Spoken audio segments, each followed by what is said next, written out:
I'm going to do that every 5 minutes. This meeting is being recorded. Oh man, back to the old fashioned. You buffoon! We are a low budget podcast today, everybody. What's up? Welcome to episode number 140 of the Always Race Day podcast. I'm Connor Ferguson here with Caleb Slowhod, Damon Hogevald, and Joshua Olmstead. Ton of stuff going on with. If you guys know about Cyclone Fanatic, that's where I work. That is where our website owner or publisher, whatever name you want to attach to him, Chris Williams. That's his website, obviously, and we have a lot of stuff going on between people moving roles and conference realignment, everything leading up to football season, and media days Friday for Iowa State stuff. So I'll be out there. And then the 10 days of the Knoxville Nationals starts. It's like the most, I wouldn't even say maddening, but like from an outsider's perspective, like people don't understand the amount of stuff I do for those 10 days. And it's overwhelming, but we're back tonight, day late for the podcast to talk racing, obviously. But first I want to thank the people over at the Karl Auto Group for making this possible. Give them a thanks anytime during our Knoxville Nationals coverage. Just show them that you guys like us and like what we do and appreciate their support for what they give to us. So, Damon, why are you looking at the screen like that? I kind of want to clip that. I'm not paying attention to you. We can use it as a thumbnail for like Damon's really upset about something. Yeah, I said I appreciate the support Auto Group gives to us, and Damon goes, "What?" Or the photo of him the iconic photo that we talked about in the group chat with Damon in the background. That's actually a great post. We need to use that picture and then say like when you buy your car from Karl Auto. We'll put some stuff together. I'm excited with Caleb sent us some prototype stuff of what he's working on. He's talented as hell. You guys are gonna love it. Wow, it's average. It's nice, very average at best. It is very average. Like I ain't even gonna front it. Like it's not. No, don't underhype yourself. It'll be. You guys are gonna like what we do, and we're gonna obviously work together to make this thing better, and it's gonna be sweet. I can't promise better podcast intros though. It's always gonna be like that. We've done too many. That's just who we are now. So. No, that's who you are. Don't put us into this. Okay. All right. Well, why don't you get on Caleb for being unprofessional during the intro today, David? Well, that I can't control Caleb's mute button. If I would have known we were starting to record, that would you're fine. Different.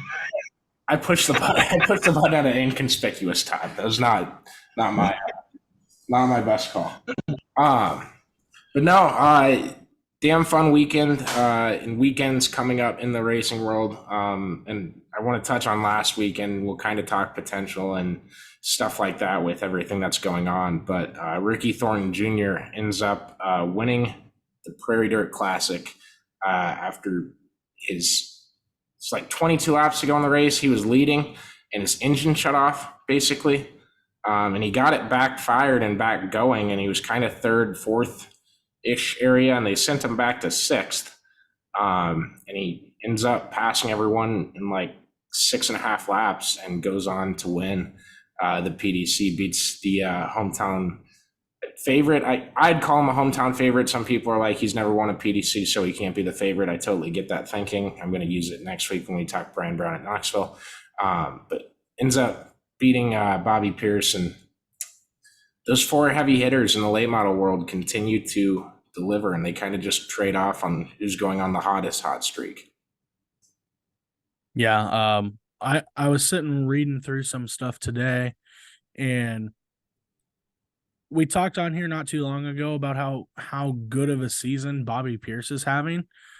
I don't think we've talked enough about how silently good RTJ's been this year. Like he's won a lot of races in a short amount of time. He hasn't won the big races that Bobby has per se, but there's a start right there. You win the PDC, and I mean, we're not that far removed of RTJ stepping into late models for really the first time at a full-time level as well. Yeah, and I think he keeps teasing people saying he wants to race a sprint car. I can't tell if it's fake or not because it every week I see a new tweet about, is RTJ going to hop in a sprint car? Well, and I'm just like, did we ask that question the last 17 weeks? So it feels like Tuesday or Wednesday every week. It just pops up again. I love to see it. I'd love to see more late model guys try it. I think the sport is safer than some in that area of the sport kind of think. Like obviously, yeah, it's cool to see crossovers and stuff like that, and talented guys kind of see what they can do in different vehicles, and maybe you'll get a Shane Van Gisbergen or something like that. So hopefully someday. But he's had a tremendous season so far. 100 grand. That's sorry, 100 grand at Norfolk and 50 for the PDC, and we'll talk the pay structure for that in a sec. Go ahead, Caleb. I was just going to kind of agree with Damon. Like, I feel like we've talked about him a little bit, but I mean, we've all been kind of like, oh yeah, he's having a good season. But I mean, it's one of those things where he's kind of still been underrated almost. Yeah, it's Matt Thomas at Iowa State, like quietly hitting 17 points. Like you just don't. So you start bringing other sports in, and now you lose me. I think for me, if I were to like rank your top 5, whatever right now, as far as late model drivers go, it's going to be hard to not put RTJ at the top of the list for me right now. I know Bobby's had a good run and he, dominates that summer stretch like we talked about, but I mean, this has been a season-long effort for Ricky Thornton and that crew. Yeah, and this is like late model racing. I get Eldora, I get it's special. I get what they're trying to do with the whole Dirt Track World Championship thing and moving it there and what they want that race to be. I don't know if I love their style of a playoff format or what they're doing with that. Now that I've kind of seen it in person, it looks the exact same, and you're just going to give the top 4 Lucas drivers at the end of the year a shot at big money, which I don't know if is what we really wanted for the sport, if we're going to say we want something like that. But get a crown, like the PDC is huge. I didn't realize that it feels like golf's 5th major, or that biggest event that isn't a crown jewel, because all the crown jewels in late model land are at Eldora. And no disrespect to the PDC and its like leverage or anything, but like if you're going to tell me like there's other crown jewels too, they all kind of feel the same level as PDC if they pay 50 or above. And beyond that, there's not a lot to differentiate on besides atmosphere. Do you guys know they like drive the winning late model at PDC like across the street to the bank, and he like collects his money? Yes. That when Larson won it 2 years ago, they did that. I thought it was new this year. No, I think they did that not too long ago, because I'm pretty sure that I know I saw RTJ's photos of him doing it, which was pretty cool, but I'm pretty sure Davenport did it last year and Larson did it the year before, if I'm not mistaken. I could be wrong on that. That stuff is cool. Like that differentiates you from the rest. And I just don't think some of these events like have that stuff. And please spare me on your topless 100 BS. You just take the tops of the cars and make them a little less safer, and they look stupid. I hate that tradition. I don't know why. I've never been able to get behind it, but we'll probably talk about that when it comes around. So Bobby finished second. I'm not actually 100% sure what second paid, but he won $33,000 on laps led money. So every lap you got $500 for leading that lap. Do you guys like that? I guess award system, or would you like the more standard, like the winner gets 100, the second place car gets 50, the third place gets 25, whatever? I think it incentivizes being out front. I think it gives people or gives guys a reason to want to race early on. Sometimes we see a lot, especially these longer late model features. We see them kind of just ride it around for the first half of the race, and then it's time to go to work for the second half. I think it incentivizes guys to run hard, through the entire feature, which is what fans pay to go see. Caleb, you're kind of frozen. no, he's 100% frozen. Yeah, only when he tries to talk is he freezing. Oh, he's just frozen completely for me. Okay, I was glad Now we got you. Mine's kind of weird too. Go ahead. Go.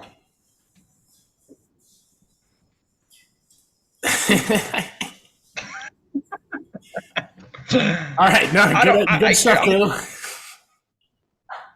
That's why they don't call him the Mine's best being color really in the glitchy league for too, nothing. so. Mine's being like super glitchy and stuff. I'm like, but yeah. So I'll say I kind of see it both ways, and I kind of agree with both ways. Like I like the incentive of getting paid to lead laps, because then if it's almost like that scenario in like NASCAR where if you lead stage 1 and you lead stage 2, but then you have an issue, you still get something for your day. Where if you led most of the race and then have an issue or get taken out or something, you still kind of get something for being good. But ultimately, like, you're there to do one thing and you're there to win the race. So like that's where the bulk of the award should come from. Yeah, I think I'm with you on that. A little bit. Like I don't hate the 500 a lap. I just think it looks sexier with the 100,000 to start, and also like start. I liked how they marketed start money. I think they said it a ton that it's 3,000 to start on the broadcast from the parts that I got to see and got to listen to and watch live. It was marketed pretty well, and I think we need to kind of move to that in dirt racing to incentivize people to come out to these races. I know, so like that XR race that Ricky won, I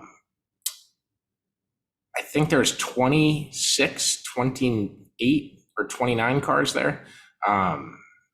Something like that, low number, 26 or so for $100,000 to win a race. It was the lowest car count I've ever seen for a 6-digit payday. And obviously, the top guys have the best shot at it and maybe the only shot, but Where was that at? It was Norfolk, Nebraska. It's not like it was There's a your answer. massive place.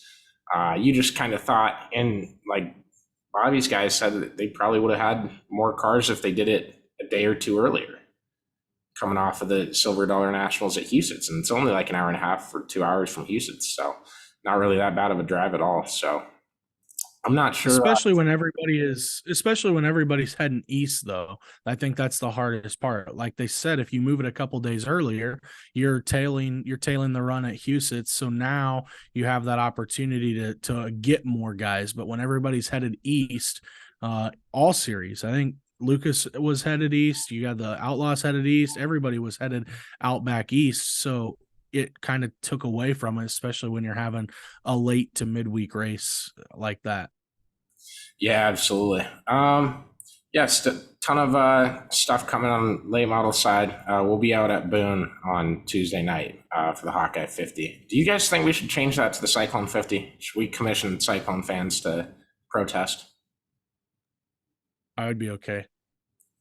Caleb, you can't be an Iowa fan on this show. I'm just letting you know.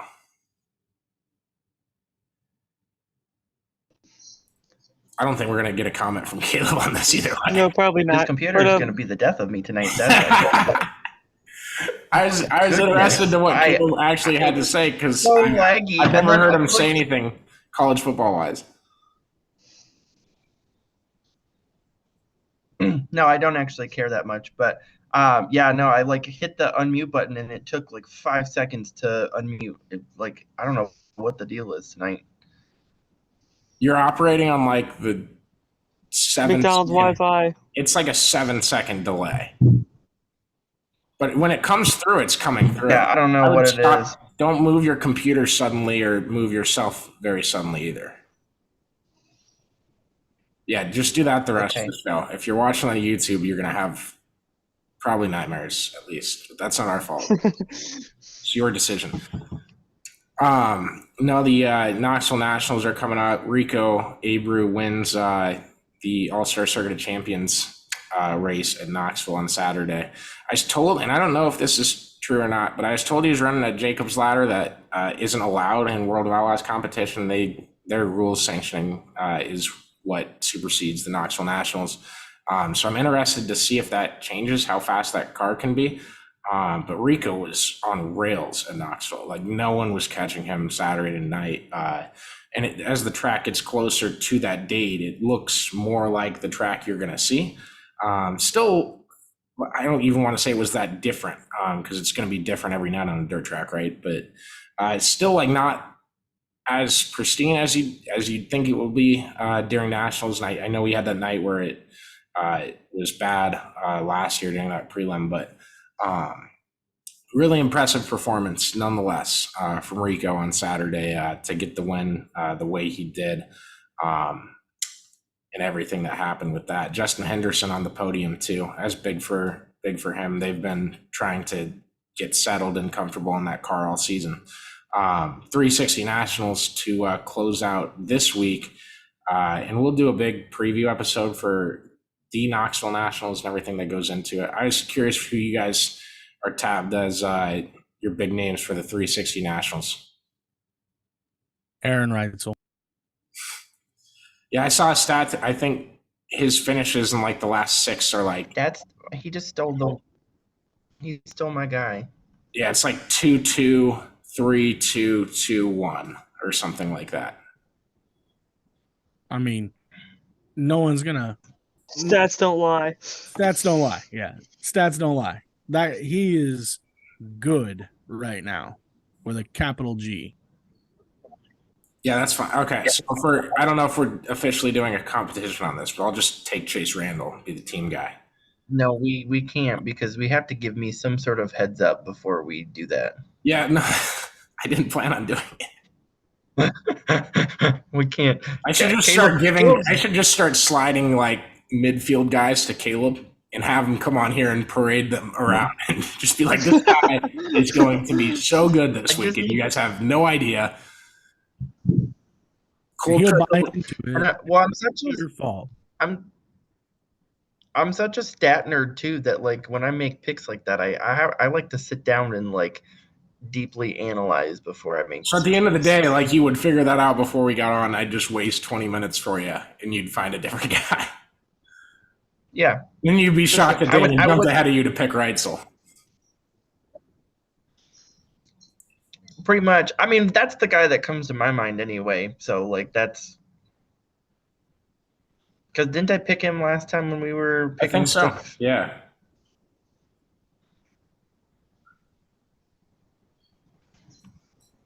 Sorry about that. I thought Caleb was frozen again, but we're all good. I don't know what's going on. Yeah, you're all good. I'm looking up the entry list right now. I closed out of the tab for some reason because I'm smart like that. I would beg to differ.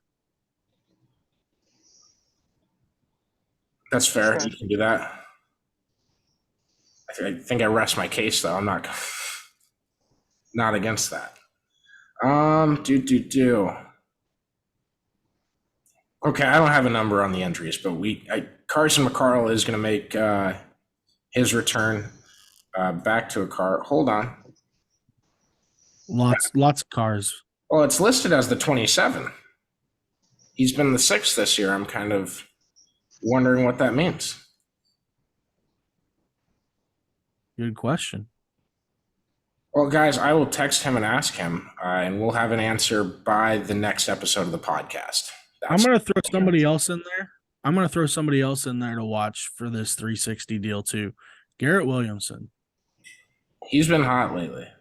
And that night that they ran, I know it was been a couple months now, but when the Outlaws were in town and he goes and wins that 360 race that night, puts it on the podium in the 410 race.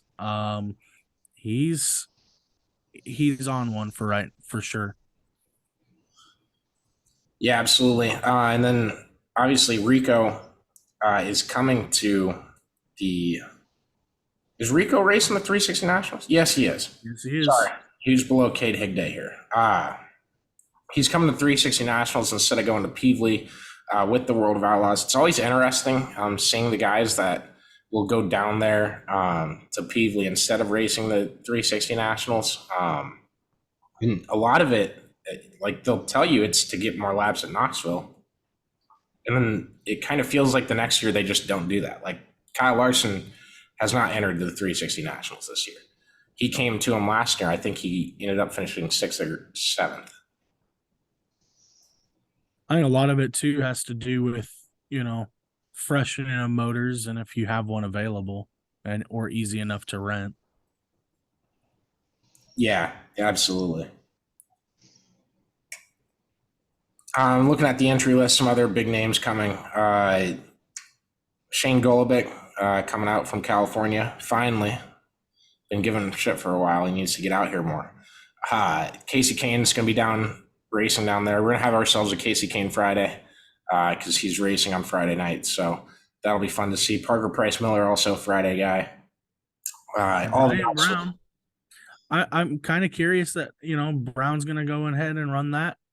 Obviously, being the local guy, it's not a big surprise, but also you have a outlaw race at Peevely where he's not too terrible there either. I always thought I just think like with his sponsors and stuff, they want him at Knoxville. I'm sure they do. So yeah, like I'm sure they do. Yeah, I never thought, and I didn't realize he was right under Shingo.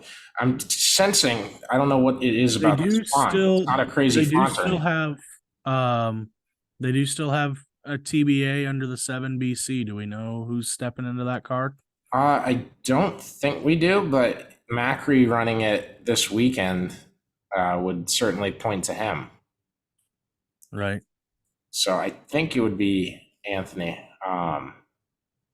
But who knows on that deal who they're going to put in it. Darren Pittman will be in the Guy Forbrook car. I forgot about that one. So that'll be really interesting to see. Still don't have anyone for the Alex Bowman entry for the actual the 410 Knoxville Nationals. So I'm curious to see that. I've been campaigning for Jake Swanson. I'll let you guys know if that comes to fruition. Yeah. I'd be all right. I want to see. Yeah, I mean, I guess that'd be fine. That'd be fine. He's still getting his feet wet into winged racing in general, but like it sucks that rain out happened for High Limit and he wasn't able to race over there, but you know how it goes. Couple other guys, Justin Henderson, Austin McCarl. Obviously, we touched on Rico. They're all Thursday night, as is Chase Randall, Aaron Reitzel, Ryan Thames as well, and our guy Jamie Ball. So, and Sammy Swindell.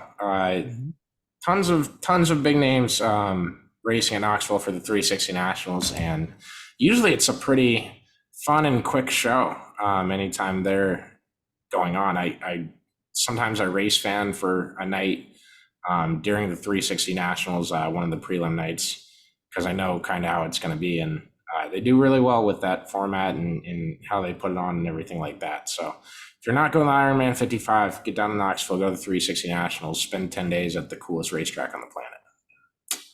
We'll have a day. All right. We got NASCAR to talk about. Christopher Buescher, who the hell's that? Oh, this guy. He's from a town of 30,000. Did you know that? I do. There's a NASCAR Chasm tweeted the famous people that have come from that exact town, and that's nuts. Their town is smaller than the size of the crowd at the Knoxville Nationals, and they've put it like 7 NFL guys. It's always nice when I notice things on the broadcasts, and I'm like, God, that was really weird. But then, like, I get on Twitter and I see multiple people like making fun of Rick Allen, and I was like, okay, so I'm not the only one. That one was bad. I mean, it was not. It didn't make no sense. No, like, it was just weird. Wait, what are you guys talking about? Because I watched this at a country club without very much sound. So Rick, go listen to the last lap, because Rick Allen's call to the checkered was, Christopher Buescher from a city of 30,000 people is going to win at Richmond. Like, it just made no sense. Like, it was the most random stat to ever be pulled out. Like, okay, so the stat is right. Well, yeah, but okay. Like, all right. I thought that I was going to have to do some. What's the connection? I guess there's no like connection. The timing of it was terrible. it was horrible. Damon, you say that as a guy that watches dirt racing a ton, and how much they focus on your hometown or where your shop is currently But located. here's the thing. Here's the deal. He led for the last, 40 laps or whatever it was.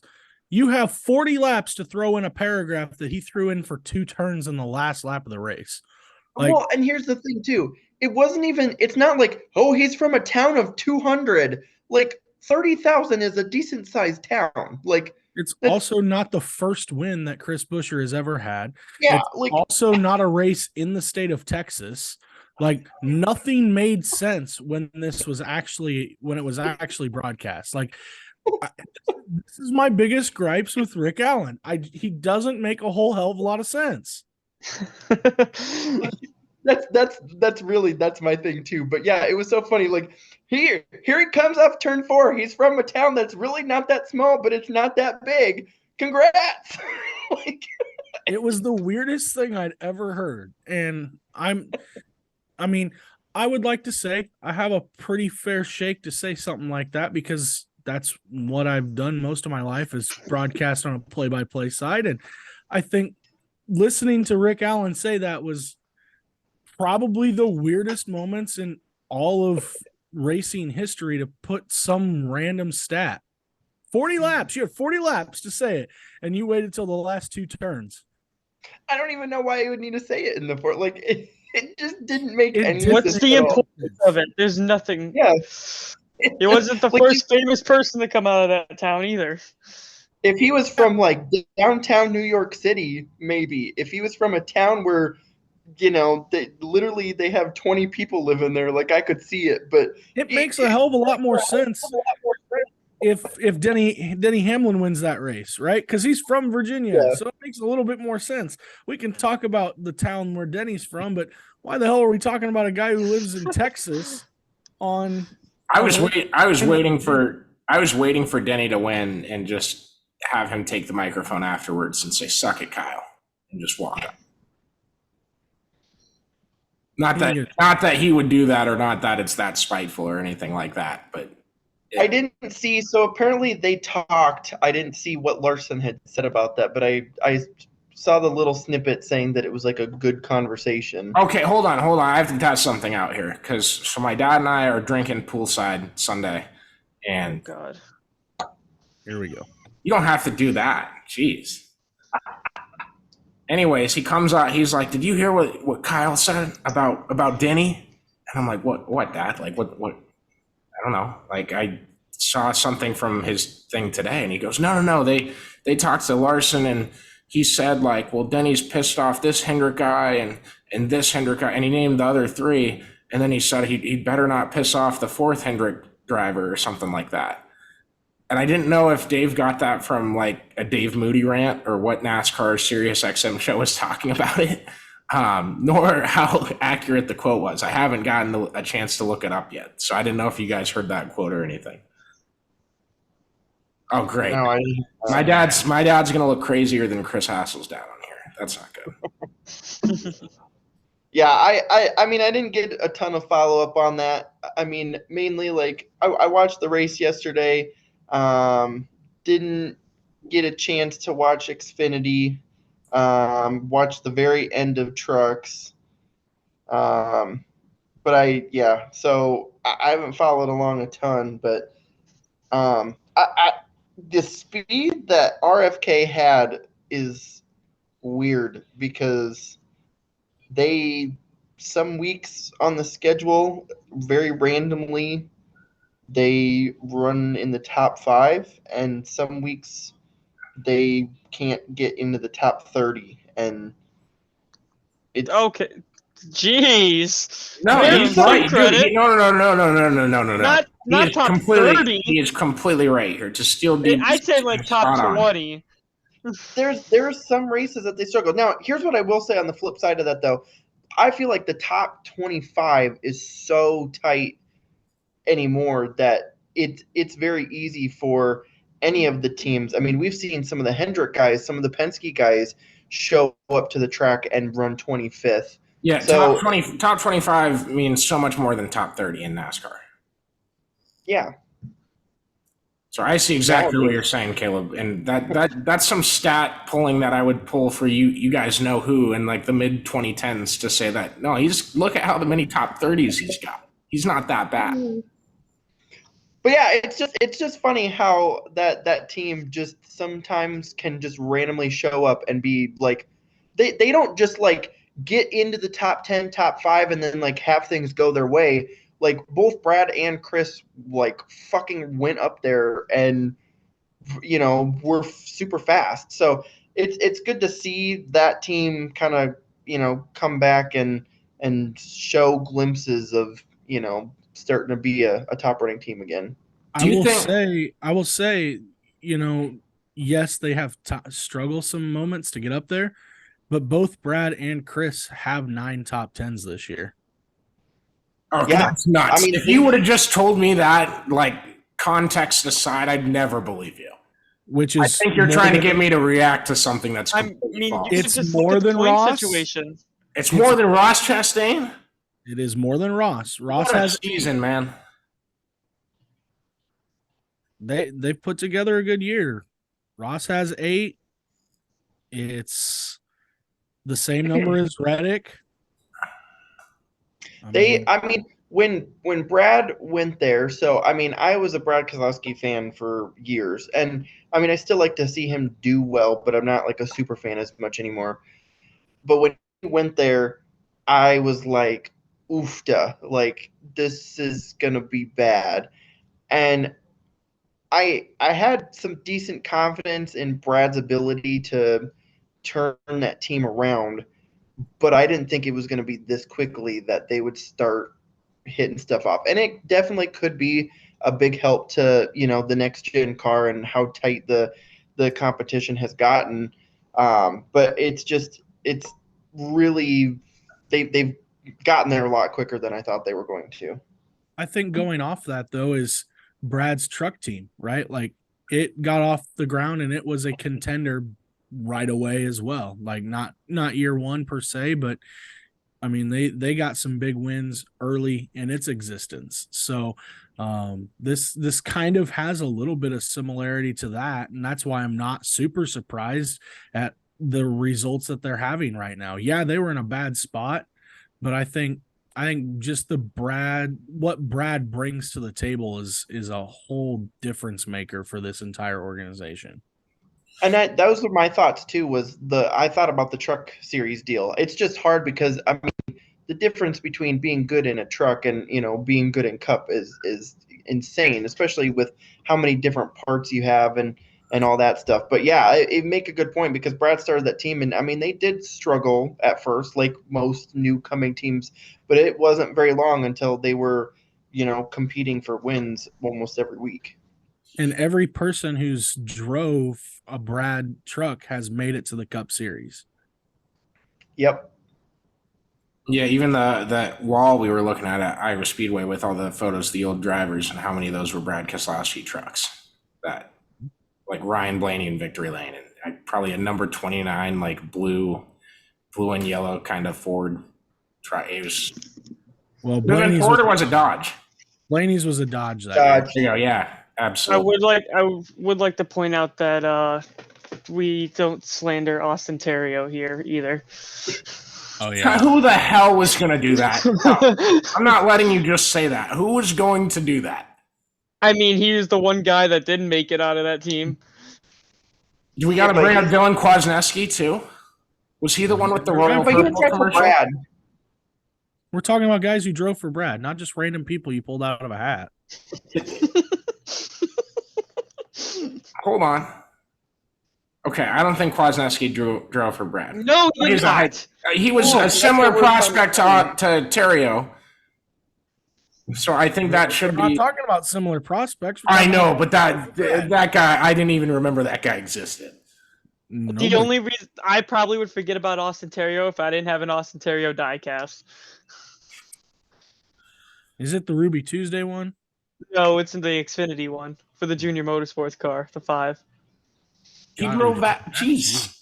I feel like, dude, I get hit in the head every day harder and harder because there's things that I like know I should remember and I don't. Didn't know it existed until I bought it. No, like I knew Car looked it cool. happened at the time, but I didn't realize it today. It's so weird. No, I was gonna ask you guys about RFK running so well, and I'm not just putting it like on this side, but like they hired David Smith, who had a motorsports analytics podcast. That's what it was called, Motorsports Analytics. And they hired him on to be like a strategy analytics guy because they care deeply about that. And they think it's a thing that they can get an edge against the rest of the field for. And I mean, before the 9 top 10 stat, before I knew that, it's a little different question. But do you guys think because Richmond is such a strategy oriented track, and how the race is set up with the stages and everything, do you think that's why it was a RFK race to win? Because a lot of the passing and a lot of how you advance through the field is based on strategy. No, I mean considering we had 28 cars run the same strategy, essentially. Well, yeah, and that's kind of what we talked about is like Richmond is always a strategy race, but it's always like the same strategy. So it's really like everybody kind of knows. So, I mean, I think you hire somebody to look at the data of that, and it can definitely be a benefit. And you use that to your advantage, of course, but you just can't. Those cars were fast, and that, at the end of the day, like that's the reason that they were up there was because those cars. I mean, where did Busher start? I don't even remember. I thought it was a truck series, but I'm not really sure. It was mid-pack. Yeah, okay. But yeah, no, I mean it was deeper in the field, and it was either like early 20s or like 17th or like somewhere right in there. And so I mean he made his way through there at Richmond nonetheless, where like passing is the easiest, 26th. So even deeper than I thought, and so he definitely had a super fast car to get through there.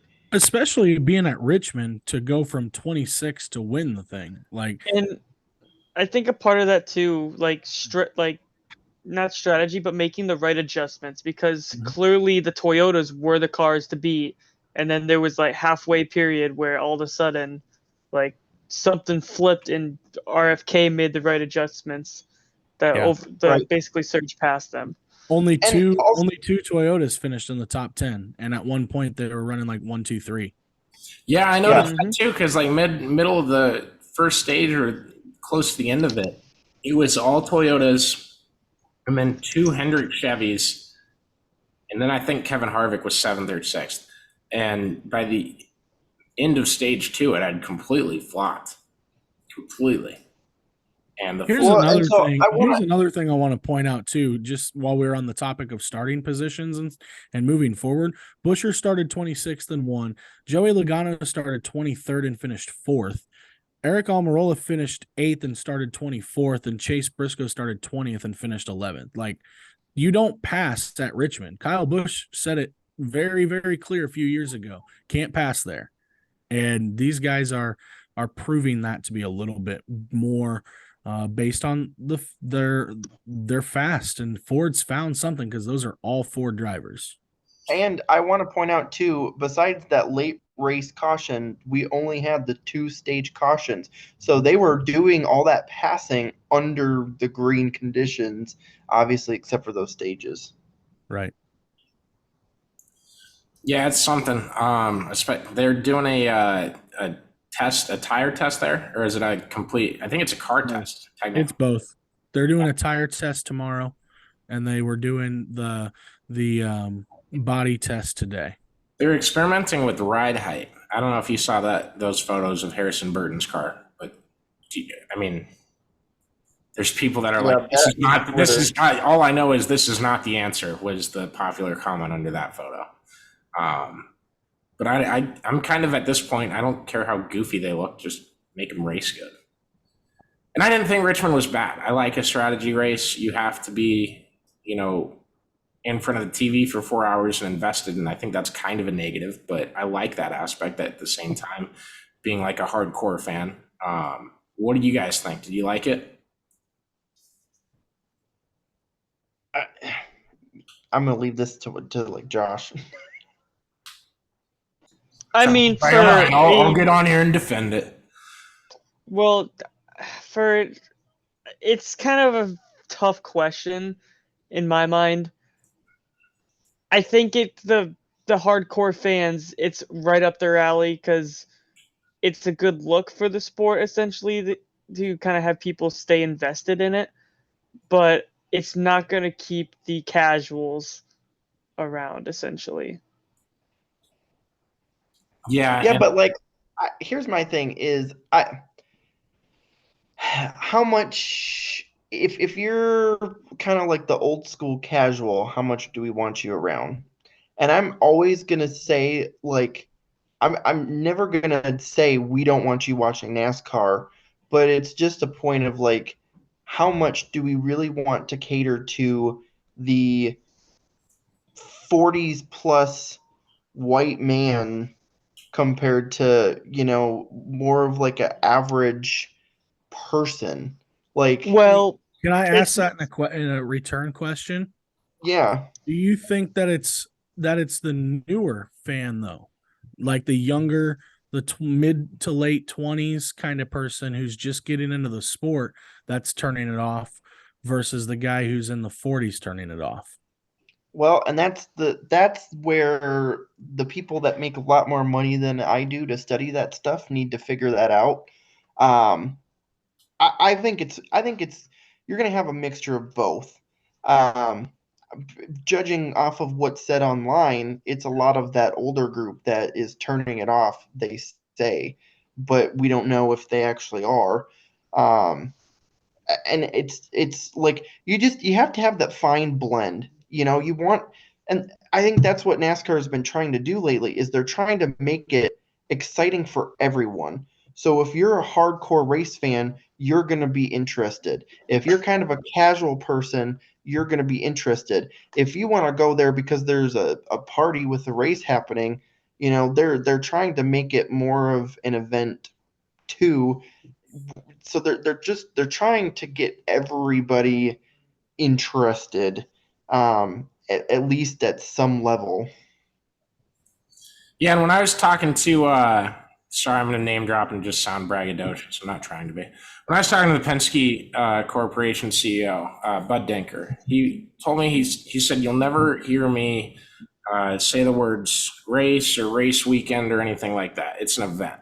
And that's how we are putting it on. It's not a race. You're going to an event. There happens to be a race there, but we want to focus on how to make it cool, special, and better for all the people that come to it. And that's what they've done at Iowa for IndyCar weekend. That's what they did with their street race in Detroit. And I know he had a big hand to play in that. And it's IndyCar did it as a team effort. But you are kind of moving to this model that every race there's an event going on, especially if you're in like a quote unquote a major. And I've started kind of using that to describe some of these races to the more casual fans that don't understand, like, this race is bigger than the others. And it's like the toughest thing I have to explain to people, because I can't just be like, yeah, it's a 9.3 out of 10. It's one of those 9 out of 10ers, like very, very exciting moments in racing coming, and a lot of prestige behind it. You just don't have those like stats on like a baseball card to give to somebody, right? So when you have a race, there's obviously an event going on, but to like wrap it back into Richmond stuff, like, you have to figure out if this is working or not. And it didn't sound like there was a great crowd there.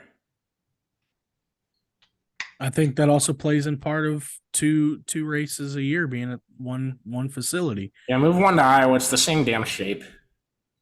But here's the thing too. So not only is there two at Richmond, but then you also think about how many other cup tracks are within the same area. So, that definitely plays a part too. Look at where they've just been. You're at Pocono, who, I mean, if you're like us in the Midwest, that's within range if you were to drive a map for some of the tracks, right? So like being in Iowa, Gateway is a reasonable event to go to. Kansas is a reasonable event to go to. Chicago's a reasonable event to go to. And those are all 6 hours at max. Some are 4, depending on where you're at, right? Same thing kind of being talked about, like you're mentioning, with all the tracks that are in that area, that Virginia, Martinsville, Richmond, kind of that not upper Northeast, but in that northeastern portion of the United States. There's just a lot of tracks, and they all just happen to be like right near at the same time. Right. Because so Richmond, you have 2 races, plus then you've got Bristol that has 2 races. You've got Martinsville that has 2 races. Charlotte has 2 races plus the All-Star race. That's 9. Right in that area. And that's not even venturing out to, say the Poconos and, so yeah, it's Are you referring to it as in past tense, as in like the All-Star race? And you can still count North Wilkesboro being in the Charlotte area. Well, yeah. Well, okay, Are yeah. you saying they need less there? Because I do think like that's kind of where NASCAR and where it was kind of founded and where it grew. Like I don't think they need to take too many events away from them. But as far as Richmond specifically goes, I wouldn't mind seeing it lose a race for another short track, particularly Iowa. Yeah, I mean, that's just something that needs to be analyzed. I mean, I'm not saying you cut it in half or anything like that, because ultimately, I mean, you look at the TV markets and you look at where your hardcore fan base is for NASCAR, it's that area. So you're not, you don't want to just pack up and leave that area, but you also have to look at it and say, okay, a fourth of your schedule is in that area. So it's sometimes no wonder why you're struggling. I think the other part too is, they tried to move it. They moved out of that area and went to Texas, and now look at us, right? We tried to move it, went to California, and now they're going to implode that place. There's just so much that when they tried to move, it didn't necessarily pan out. But on the same token, we saw what happened at North Wilkesboro. Yes, they brought it back. I understand it. It's a resurrection, but the crowd showed up in 96 and the crowd showed up in 23. So you see that. I just think if you limit those tracks to 1 race per year, then you're going to see bigger crowds in the stands just naturally. Right. Because that's the thing is if you have if you have a cup race at Iowa, obviously the first couple years it's going to be super big, stuff like that. But then if you give them 2, if you have one in May and you have one in August, if, I'm looking at my schedule, I'm going to go, well, I know there's one in August, so I don't have to go to the one in May. And, that makes a much different. You have a lot of people doing kind of that sort of thing rather than, if it's just in May, you're going to say, listen, Grandma, I can't come to your funeral because I'm going to the cup race at Iowa Speedway. Because how the hell are you going to tell your grandma that from beyond the grave? Missed the joke on that one, but that's what I mean. When they announced that they were having the modifieds at Iowa Speedway, which unfortunately never happened, but I immediately told them, my family and friends, like, don't count on me being anywhere else. I'm going to that race because that's a unique thing. If you 2 Richmond races a year, you say, oh, I don't have to go to this one. I'll just go to the next one because I know there's going to be plenty of opportunity for that. Yeah, and we don't even need to do a hypothetical to show that. I think when NASCAR came to Iowa Speedway originally, and they moved from 1 Xfinity race, which sold out its first couple of years, to 2, it kind of put the crowd in half. And it wasn't a must-go-to weekend anymore. It was a track that was a track and had 3-4 weekends a year that they would host events. And it's like the dirt track. When I say like all these tracks are moving to this big race model, it's having 3 to 4 race weekends a year and selling the crap out of them. And it's much easier to promote for big races than it is the same drivers and the same cars racing every Saturday night at the racetrack. As some people might not want to hear that. They love that aspect of it. And I get it can feel like a country club and a family of all your friends coming together every week at this one specific little racetrack. But if you want that everywhere, I mean, you are rose-colored glasses, very blind right now. And the way that it's moving towards is the 3-4 weekend deal. And it honestly, if more tracks had that model, we'd all be watching more racing and we'd all be watching more different disciplines and stuff like that. Josh, I think, is laughing at me or something else. But next topic after this. Yeah, it's all like it's moving that way because it does work. What sputtered the progression at Iowa Speedway was never getting that eventual cup race that, frankly, they were, I wouldn't say they were promised, but NASCAR said, like, we're going to buy the track and don't worry, it's not going to get lost or anything like that. And goddamn, they should thank Hy-Vee and IndyCar, because if it weren't for them, NASCAR would have lost it and drove it into the ground, and they refuse to sell it now. So I think Iowa Speedway on multiple disciplines has deserved that, getting a cup race. I would love to take a Richmond race away to give it to Iowa. Give us the playoff race, actually. Screw Richmond. I'm so far past, like, even – it's not – like, Richmond at night looks really cool, and we run it in the middle of the damn afternoon because of TV ratings, and I get it, but it just looks like crap. It just doesn't – it's like the 35th most exciting race on the schedule to the casual fan, and I still enjoyed it. I don't hate the race at all, but if you're telling me, like, the option is 2 Richmond races or 1 at Richmond and 1 at Iowa, then give me Iowa all day long, obviously. You guys go.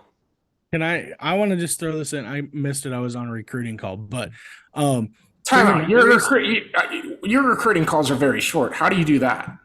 Because I told them I was. Oh, hell yeah. Okay. So next time, just take it. By the way, I'd rather. I did. Okay. No, I did, but I still have to. I got to call back here in a little bit. Anyway, you're talking about Richmond at night. Do you think because of the success that the night races have had on Sunday, we might see that happen eventually again? I hope so. You know, I want NASCAR to go more towards that. Dude, everyone else. I don't want to see Sunday night races necessarily. I'm not promoting Sunday night races, but if there's tracks that are close to the Charlotte area, like Richmond is a close, decent drive for teams that they can be there and back in a day. You hear them talk about it all the time, that they're there and back in a day. I think that is a candidate for a night race. Well, what do we do during football season? All these people, and I found this out living in a fraternity, all these people flood to the basement Sunday around 7 o'clock to see Carrie Underwood up there, who did not sing this song at Iowa Speedway. I'm still pissed about it, but she does her little Sunday night football theme song, and you watch a football game between 2 teams that you don't necessarily care about at all. And you might have some fantasy players on there, but more than likely you're just going to watch Dak Prescott throw 3 interceptions and the Cowboys are going to lose by 2. Like, same thing every week, and usually it's not your team. But everyone sits down to watch it, and it gets monster ratings. It's probably the biggest TV slot of the week during the summer is Sunday nights. And the fact that NASCAR for years would only race on Saturdays because Monday's a school day or something, or Monday's a work day, and you don't want to race Sunday night, I'd much rather have Sunday night than Saturday night because of how much is going on elsewhere Saturday night specifically. I mean, ask Kyle Busch, get him on here because he knows something. I mean, he even said, he goes, I would much rather race at night here, but I get it. So yeah, those comments alone make me feel like I just don't think they've tested out the Sunday night TV slot, because for like 2 years, NASCAR executives would comment on air or on the record, better phrasing there, that like, we want to try the midweek thing out and see how it does. And they tried it over COVID and it sucked. They never tried Sunday nights. I never got that. I never understood that. And I know, like, COVID, everyone was home anyway, so you're kind of getting misrepresented numbers from that time period. So I'm not faulting them for not trying it there. I'm faulting them for it not being a more prevalent thing with how, seriously, like, you have a night race, people's chances of liking the race go up by like 30%. I'm not even I think the only answer, though, is you're going to have to run in the summer, because there's no way.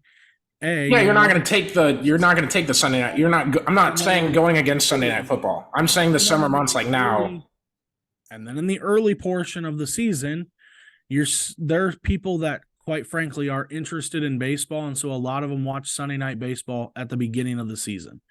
They don't necessarily care who's playing. It's just like Sunday Night Football, but a lot of people, a lot of sports fans watch Sunday Night Baseball early in the year. Then when their team starts to suck, kind of like mine does, you don't really give a shit about baseball. You start worrying about other things that go along with it. Hey, who's this Jose Cuervo guy we just got from the Royals? I don't know. He's not very good. What? He came in the other day, gave up 2 runs. So Cubs fans are dancing on this. yeah, well, he's. I just love that we're buying. Back to what we're going with here. Yeah. All right, that's fine. I I won't got say 2 anything. more things. Unless anybody's got anything else on this, I've got 2 more things I kind of want to hit on. Josh, did you? I know. Go, Caleb. You go, Caleb. What is that? It's an Adley Rutschman jersey. He's a catcher for the Orioles. Josh is catching his lightning in a bottle for 1 year. No, Correct. I just think you think every Royals player sucks. This is right the now, first year he's actually cared about baseball. So, like, Damon, what about Jorge Soler? What about him? You think he sucks? Not the year that he hit like 9,000 home runs for the Royals. I was prepared for you to just say yes. I was just going to tell you that he'd beat your ass, but that's kind of true for anyone in the league. All right, you can go ahead, Caleb. guys, so I want everybody's opinion at this point now. He's down to 40 points out. Is Chase I was Elliott gonna bring this up, you goober. I saw it on Chase Denny's Elliott. podcast. is Chase Elliott going to make the playoffs? How many races are left again? 4.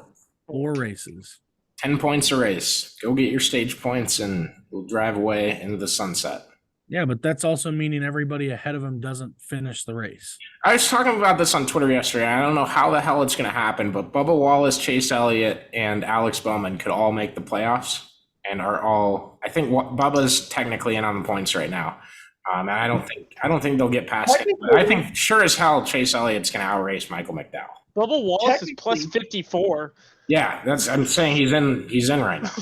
I said they're not going to catch Bubba Wallace, but I think Chase Elliott can outrace McDowell. I think if you look and you say, no, Chase Elliott can't point his way in, you're crazy. Because, I mean, he can pull off that deficit really in one race, but more than likely, that's not going to happen. But, I mean, you look at what Bubba Wallace has done in the last couple of weeks. He's gone from, like, plus 0 to plus 56. And I know Josh is all mad because you're stealing all of this, and I had it all planned out. I also should have just dumped it off to you. Josh, just start talking. Say what you were going to say.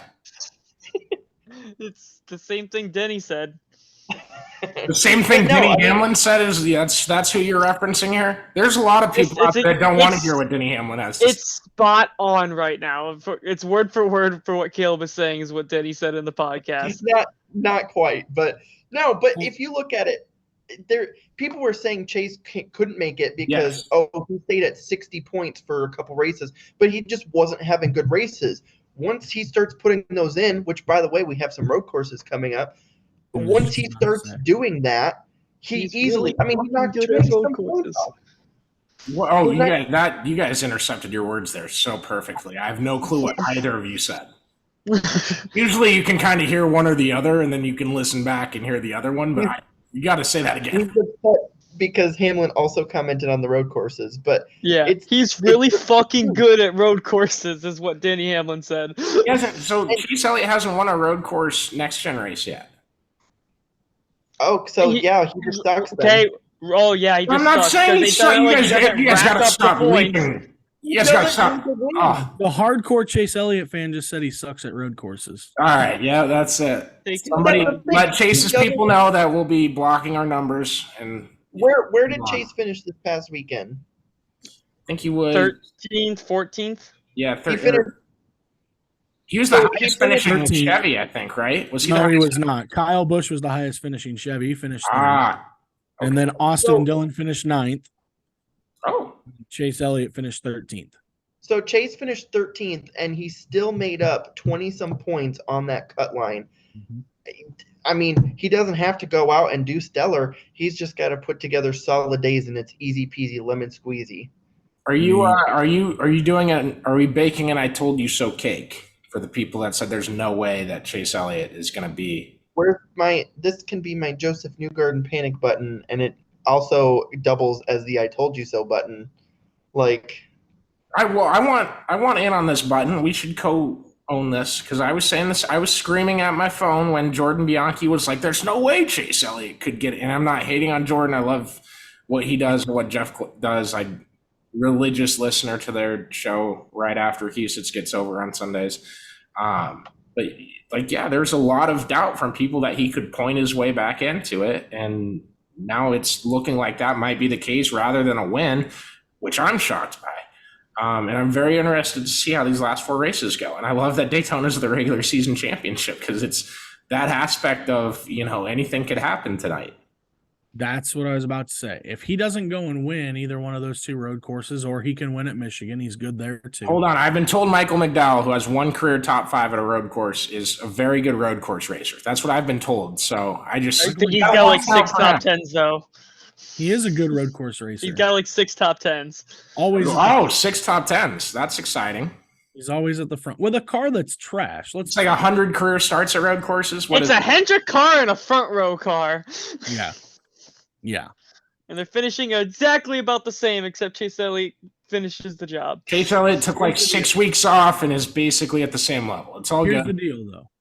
If he doesn't win either one of those 2 road courses, makes all this ground up. He's gonna DiBenedetto someone into the wall at Daytona. You go to Daytona and blow it at Daytona because somebody else F's up. That wouldn't be him blowing it though. That's like what we're getting. That we know exactly what we're getting. So you can't treat it like it's the same race. You have a wild card at the end. But does he make the playoffs? I think he does. I don't think he doesn't, but he doesn't. You're asking me if he doesn't win and someone wrecks him at Daytona early and he doesn't win, he does not make the playoffs. Yeah, you're asking me. You're asking me if the bomb's going to go off and a wild card wreck is going to happen that takes Chase Elliott out and gives Michael McDowell any chance to earn points. And if that happens before the end of stage 1 or something like that, Michael McDowell could gain 60 points on Chase Elliott there. So if you're asking if he's going to be 60 points ahead in the next 3 races, I don't think so. Counteractive to that, Blaney got caught up in some mischief last year, still made it. What? No, say that again. You say mischief? Yeah, I did. No, but that's the thing is the angle that I come at it is he has a very good chance. Like he has full ability to make the playoffs. Now, if I'm saying it's gonna happen.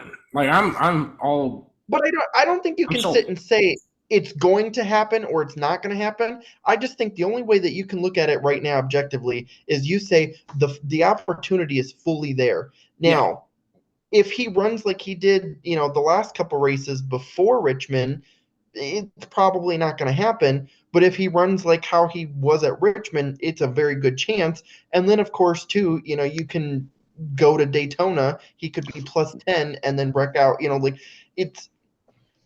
When you get to Daytona, if you wreck out, you can't say, oh, well, if I wouldn't have wrecked out at Daytona, you have to go and say, if I wouldn't have been suspended, if I would have won a road course, if I would have finished better at these string of races. The first thing you referenced there was his suspension.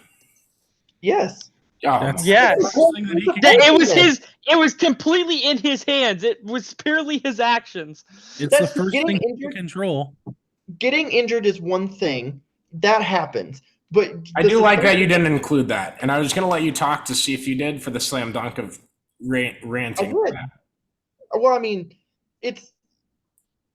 that's uncontrollable in my mind. Yeah, but I agree. Missing out on getting suspended, that's missing out on a whole, because if you think about it, if he doesn't miss that race, 60 points. You can assume he would have done decent, and that's the picture. It's a 4-stage race. Well, is there a racetrack in the Cup Series schedule that you would go into the race saying Chase Elliott has no shot to win this?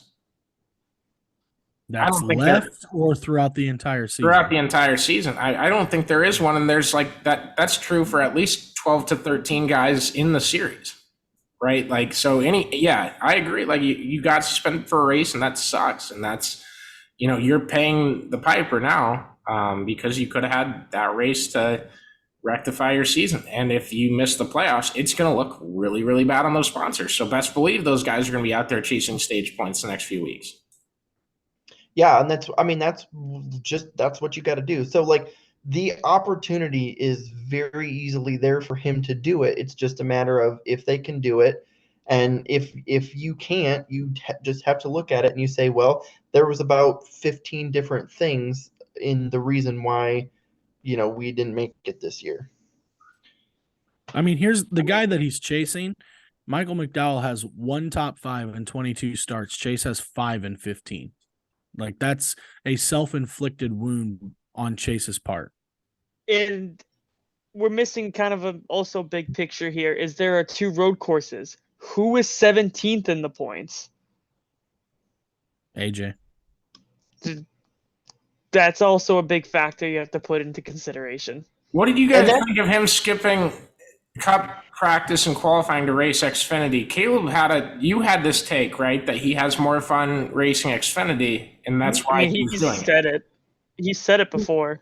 Yeah, it's pretty well known that like I just didn't want to misquote him, by the way. That's why I framed it like that. So. Yeah, I don't think it was a quote. And the broadcast did mention at the beginning of the year, this was a planned thing. It was planned for him to do that.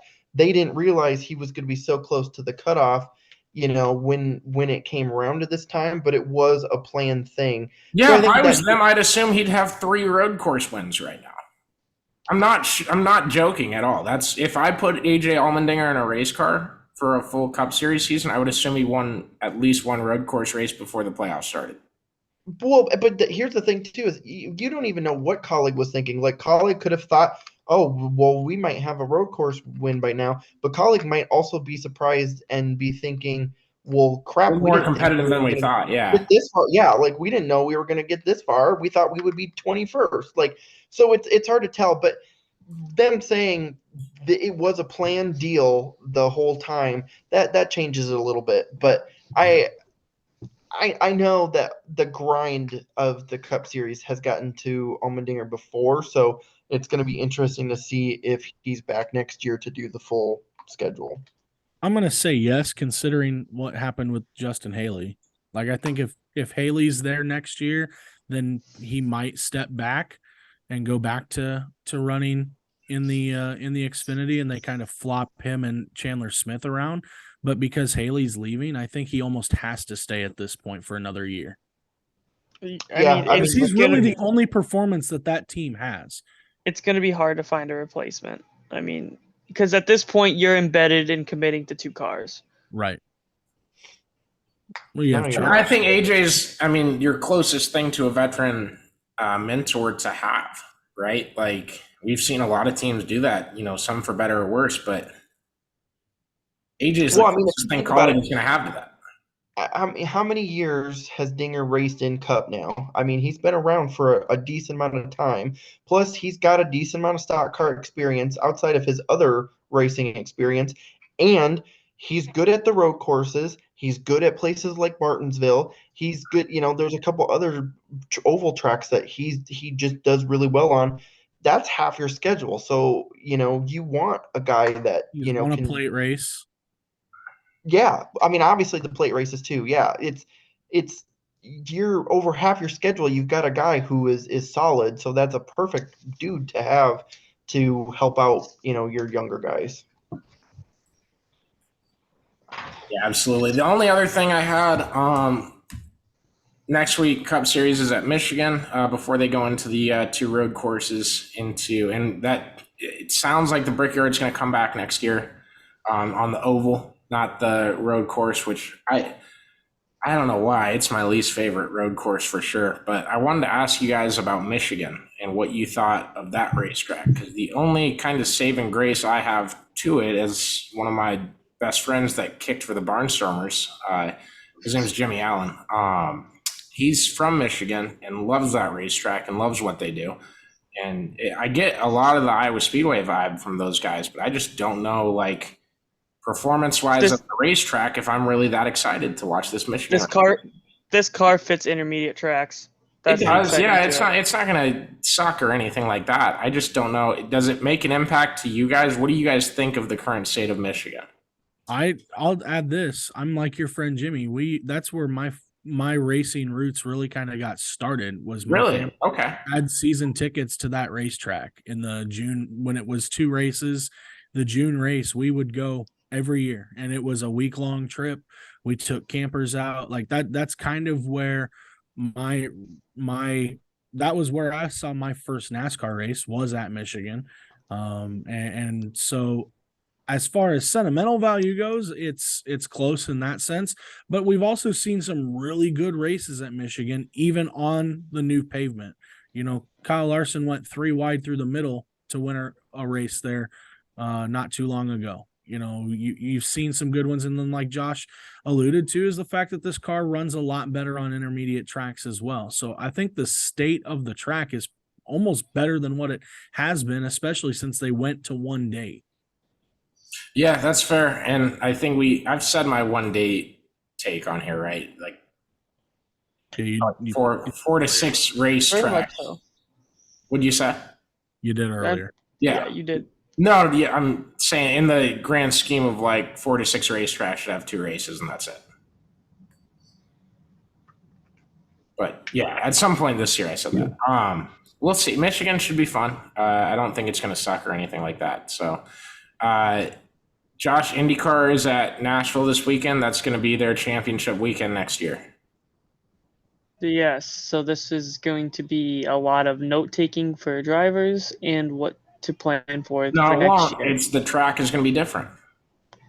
The streets are the same. No. You can change the course layout.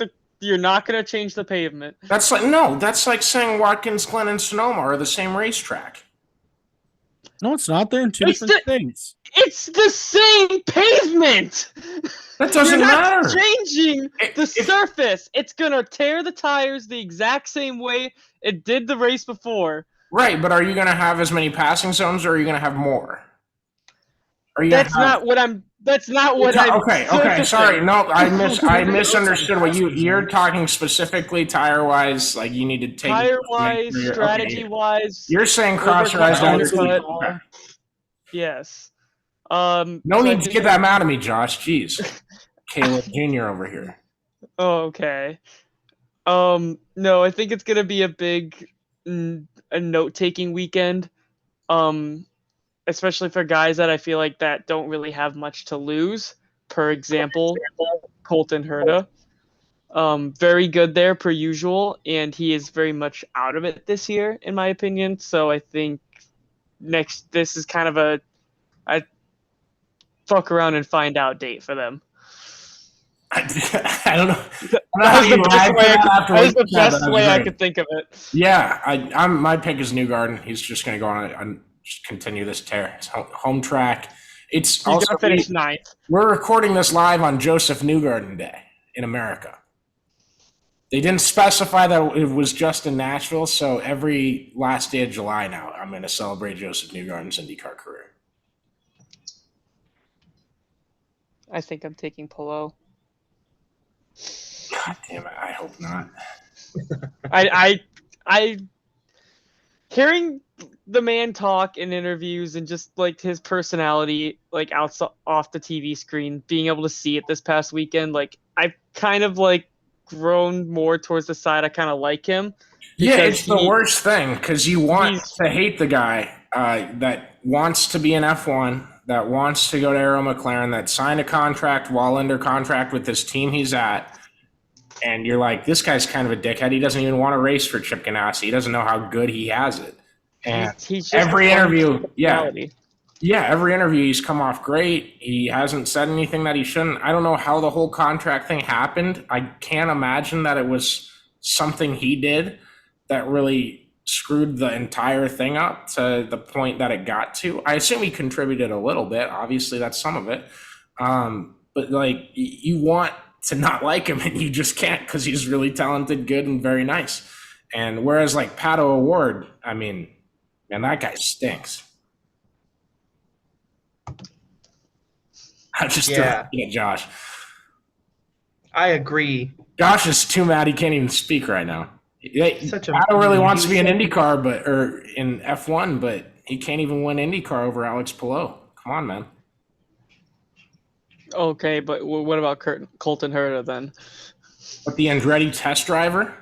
Yeah, Yeah, the McLaren test driver That's versus right. the Andretti test driver. yeah.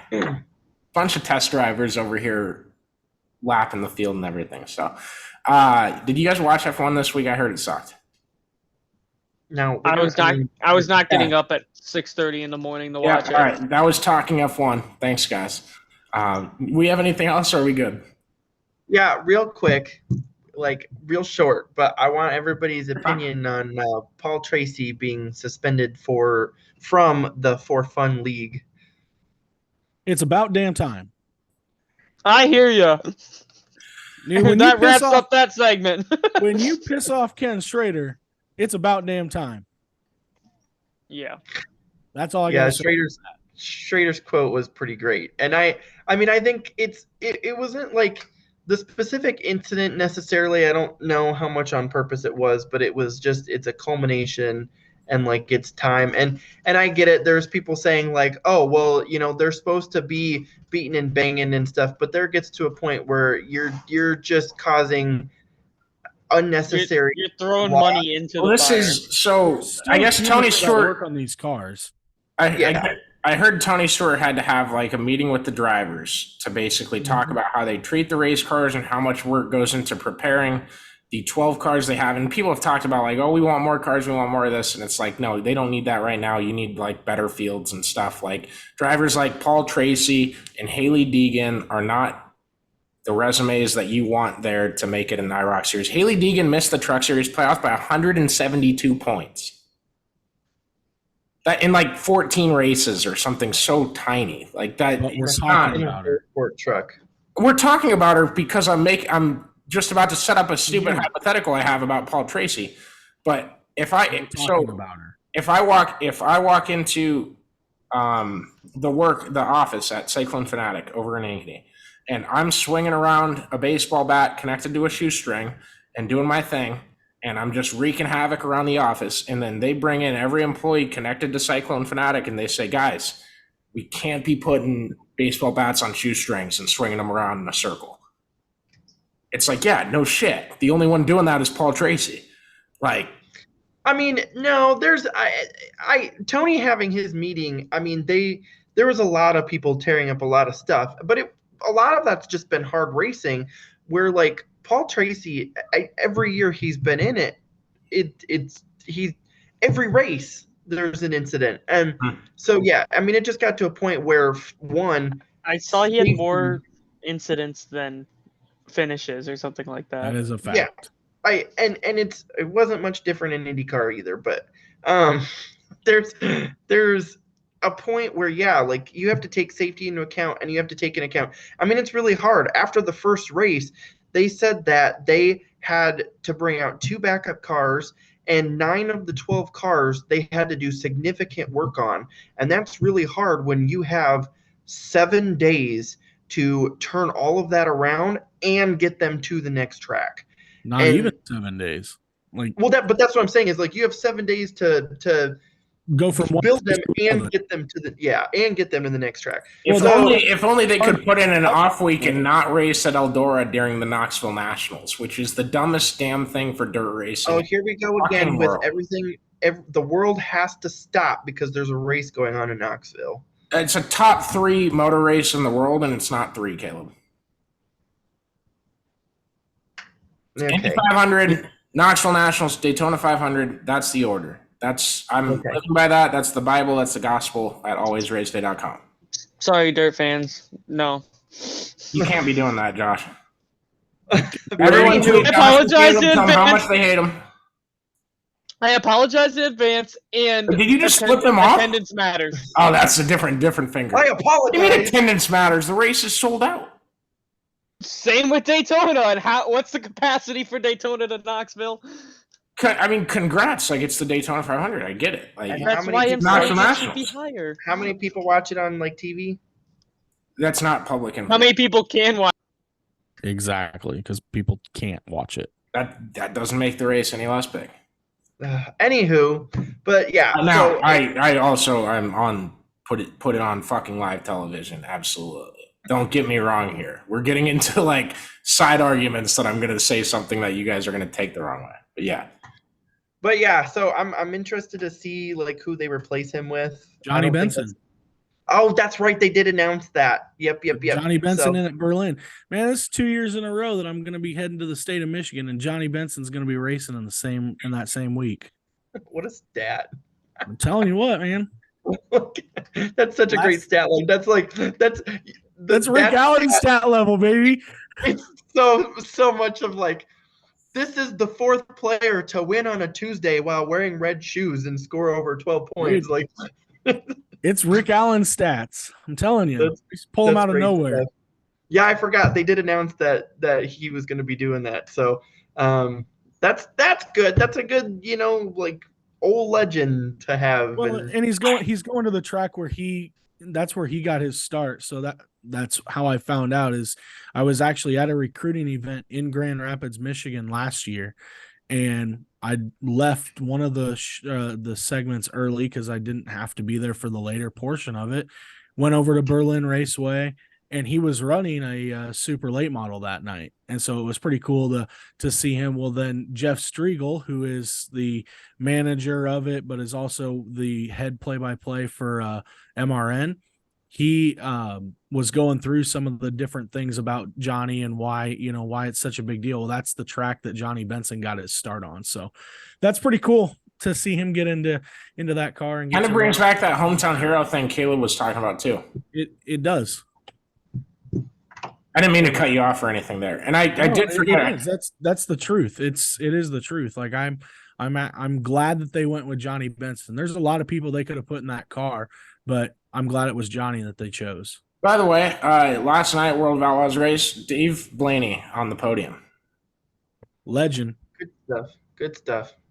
Dale Blaney top 10. Also, he got 9th. Dang. I was gonna say we good on that because the thing I was laughing about earlier, I forgot to mention, the video that Caleb sent with the onboard of Deegan's incident with Vargas. Dean Thompson is currently the top comment on it with "shocker!" 5 exclamation marks. That one almost even looks intentional. Like, I'm a Dean Thompson fan. I love Dean Thompson. I'm gonna go buy a shirt tomorrow.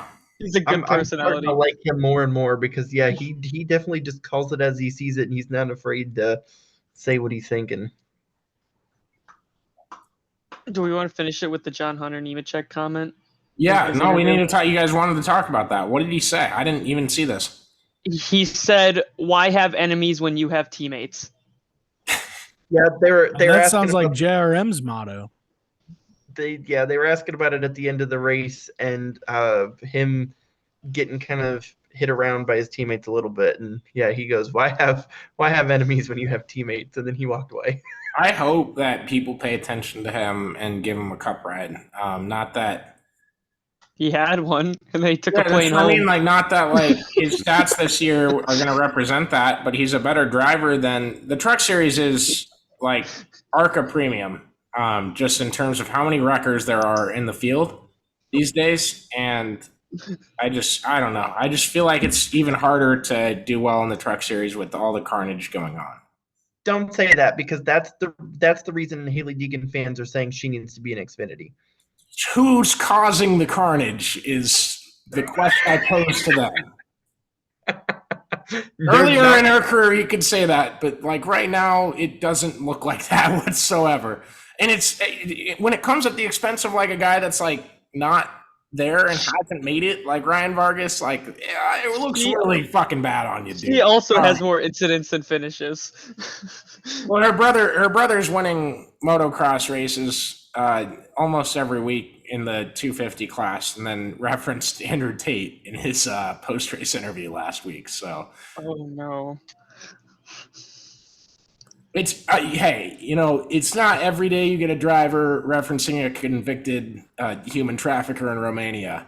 Well, let's keep his in mind, post-race though, interview. We need to not say anything too bad about him because we want more of that. We really like it. let's keep in mind though, this is the same family that in 2020 was going off about how COVID wasn't real and it was a hoax and all that stuff, but then would say, "Hey, You can click the time out. link." You can say this, but I can't do my Tucker Carlson impression. Listen to where I'm going. All right, go ahead. Yeah. It was that family that was saying COVID is a hoax, but also click the link in my bio and get a Haley Deegan face mask. Like, What? Wait. What is the? What are Marketing. you talking about? She was Marketing with some at its of the finest. masks that you put on your face Yeah. to look clear, or make your skin better Yes. quality. I suppose that's crazy. no, not like No, what? the COVID mask. Jesus Oh, Christ. everyone sold those. We've reached the point of the show where it's time to get, Connor, you completely just didn't even listen to anything I just said. and you're shocked. What? Oh, screw off, You Dean. can't I'm say trying to listen the everybody- best I can. You're fucking 10 seconds behind the damn live stream here. I thought you said that she was selling face masks. So you're talking about everyone sold the COVID masks. Like there's Iowa State COVID masks. I know, but that wasn't my point. Oh, okay. My Your point point. Okay, your point was because they They said were it going wasn't against their real, beliefs. but then they're also selling were the masks to saying- make money. Okay, I see what you're saying now. Yeah, That makes they were much more saying it was sense. fake and it wasn't real, but then they were saying, "Hey, buy our mask to prevent COVID." Like, I feel like a it giant dickhead for interrupting that in the middle. My bad. God. You have I no was trying to patience. protect you. I was like, where's he going with this? This could be really bad. You have a mute button too. Brian Deegan was a great monster truck driver, and obviously Hayden Deegan is talented. I don't know why I just missed that. Yeah, I'll mute myself next time. Do we got anything else? We'll No, that's see you it. guys at 141. We'll be at the headquartered spot in Knoxville for Nationals at that point, and I might be on a hotspot so Caleb can get me back for whatever the hell I say on that episode. But we'll be back with you guys some point. I haven't hammered out my schedule, let alone everyone else's, but we'll let you know. Just check our Twitter feed and everything, and we'll let you guys know what's going on and where you can find us, where you can listen to us. So appreciate you all for following along, and can't wait for the best damn 10 days of the year coming up in Knoxville, Iowa here.